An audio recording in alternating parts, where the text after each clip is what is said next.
नमस्कार प्रिय मित्रों, मैं आप सभी का एस्ट्रो फ्रेंड विजय तिवारी। मैं आज आपको बताऊंगा अक्सर ऐसे लोगों के विवाह में काफ़ी कठिनाइयाँ होती हैं, काफ़ी संघर्ष करना पड़ता होता है। कई बार माँ बाप या वो जातक इतना परेशान हो जाते हैं कि शायद उनको लगता है मेरे बच्चे के विवाह अब होगा ही नहीं, या उस जातक को ऐसा लगता है कि शायद मेरे लिए अब शादी का योग ही नहीं है। देखिए, इसमें उस व्यक्ति की कहीं भी कोई गलती ना माँ बाप की होती है ना उस जातक का होता है। हमारा आपका जो इस पृथ्वी पे आना, अवतरण जो होता है ना, जो जन्म होता है, कुछ ऐसे मंथ होते हैं, कुछ ऐसे नक्षत्र होते हैं, जिन नक्षत्रों में हम आप जन्म लेते हैं ना, कई बार कुछ चीज़ें हमारे आपके जीवन से छीन ली जाती हैं।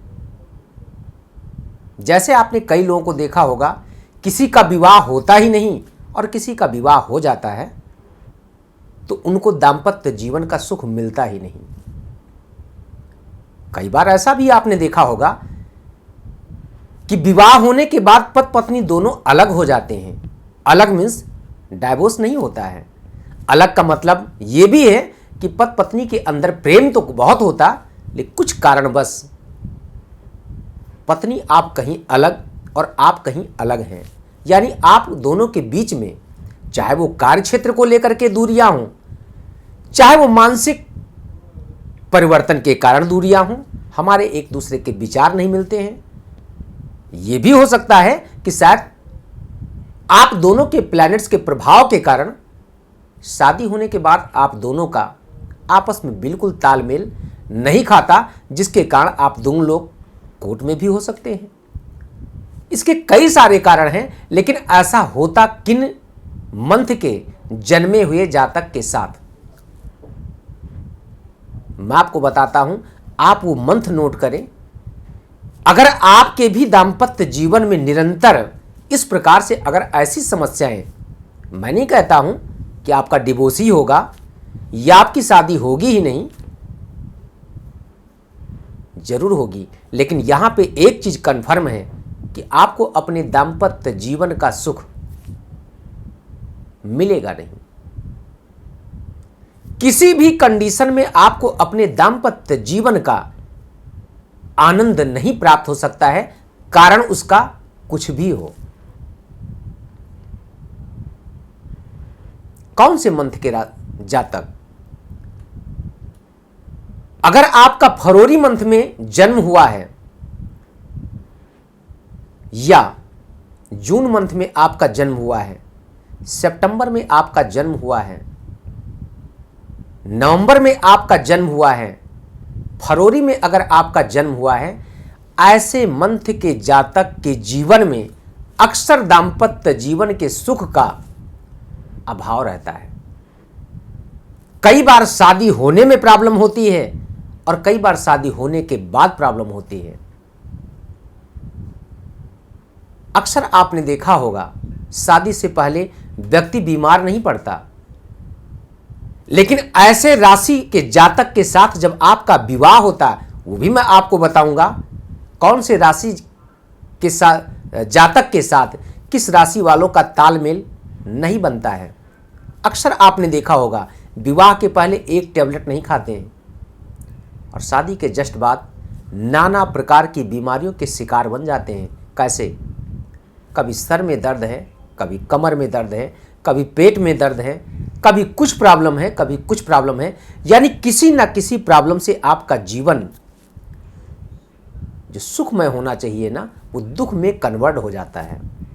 और उसके चलते वो जातक या वो जातिका ही नहीं, अगर पति का स्वास्थ्य कंटिन्यू खराब रहता तो उसकी पत्नी परेशान रहती, पत्नी का स्वास्थ्य खराब रहता तो उसका पति परेशान रहता है। ऐसा क्यों?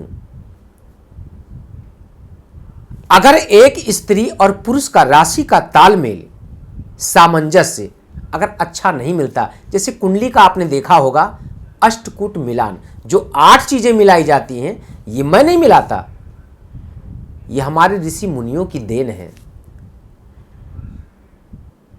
अष्टकूट में जैसे भकुट है, गण है, वर्ण है, गृह मैत्री है, वर्ण है ना, जो ये 8 चीजें मिलाई जाती हैं, नाड़ी दोष है, ये इसीलिए मिलाई जाती हैं कि अगर ये 8 चीजें हमारे आपके शरीर यानी पार्ट्स ऑफ बॉडी में 8 चीजें ये मोस्ट इंपॉर्टेंट हैं। बाकी चीजें मिले या ना मिले, आप थोड़ा दुबले हों, पत्नी थोड़ी दुबली हो, पति थोड़ा मोटा हो, एक बार चल सकता है। पत्नी थोड़ी सी अगर मोटी है और पति थोड़ा दुबला है, चल सकता है। पति की हाइट थोड़ी सी ज्यादा है, पत्नी की हाइट कम है, चल सकता है। दोनों के रंग रूप में थोड़ा बहुत अगर अंतर है, चल सकता है। लेकिन इन 8 चीजों में अगर कोई कमी है, एक बार जीवन खुशहाल नहीं चलता है। इसका सबसे बड़ा कारण यही है। इस अष्टकूट के मिलाने का मुख्य उद्देश्य यही था कि एक वर और वधू के बीच के जो मोस्ट इंपॉर्टेंट रिलेशनशिप हैं, जो संबंध हैं, यानी एक दूसरे का स्वभाव, एक दूसरे के प्रति प्रेम, एक दूसरे के प्रति विचार, एक दूसरे की भावनाओं को समझ जाना, इसीलिए अष्टकूट का मिलान मिलाया जाता था। लोग आज के डेट में क्या है, कुछ समय का भी प्रभाव है और कुछ अपने मॉडल जमाने के अनुसार लोग क्रियाकलाप करते हैं, उसका परिणाम भी आप देख रहे हैं। अल्प आयु में पति का साथ छूट जाना, पत्नी का साथ छूट जाना, 1-2 साल शादी के बाद साथ रहना, उसके बाद पता लगे दो के दोनों कोर्ट में खड़े हैं। इन सब का यही कारण है। क्या आपकी पत्रिका में भी ऐसे ग्रहों का प्रभाव है? क्या आप भी इसी मंथ में आपका जन्म हुआ जिसके कारण आपका स्वास्थ्य खराब रहता, या आपका दाम्पत्य जीवन अच्छा नहीं चल रहा? इसके लिए आप क्या करें? आपको किन चीजों से सावधान रहने की जरूरत है? तो अगर आपका भी कोई ऐसा प्रश्न है तो जो स्क्रीन पे नंबर दिया जा रहा, इस नंबर के माध्यम से आप मुझसे जुड़ सकते हैं, मुझसे बात कर सकते हैं। अपनी पत्रिका पे आप संपूर्ण जानकारी मेरे द्वारा आप प्राप्त कर सकते हैं। मैं आपको बताऊंगा उन छोटे छोटे उपायों के द्वारा आपके जीवन में जो दाम्पत्य जीवन में आपके प्रॉब्लम है, या आपकी शादी हो नहीं पा रही, आप या आपके गार्जियन माता पिता अगर आपके विवाह को लेकर के परेशान हैं, तो मैं आपको बताऊंगा छोटे छोटे उपाय। उन उपायों के द्वारा आपके जीवन में एक अद्भुत सा परिवर्तन होगा, अद्भुत सा आपको लाभ मिलेगा, जीवन में आपके सुंदर सा चमत्कार होगा। तो आप मुझसे जुड़ सकते हैं, मुझसे बात कर सकते हैं स्क्रीन पे जो नंबर दिया जा रहा, इस नंबर के माध्यम से। कभी भी अगर आप अयोध्या आना चाहते हैं घूमने के लिए, रामलला जी का दर्शन करने के लिए, तो आपका ये श्री सीताराम सेवा ट्रस्ट जो स्क्रीन पे एड्रेस दिया जा रहा है, इस एड्रेस पे आकर के आपको रहने खाने की उत्तम और उचित व्यवस्था की गई है। तो आप आएँ, एक बार सेवा का अवसर जरूर दें। मैं आपकी सेवा में सदैव तत्पर हूँ। तो आज की इस वीडियो में सिर्फ इतना ही। पुनः किसी अन्य विषय को लेकर के फिर मैं चर्चा करूँगा। तब तक के लिए नमस्कार। जय श्री राम।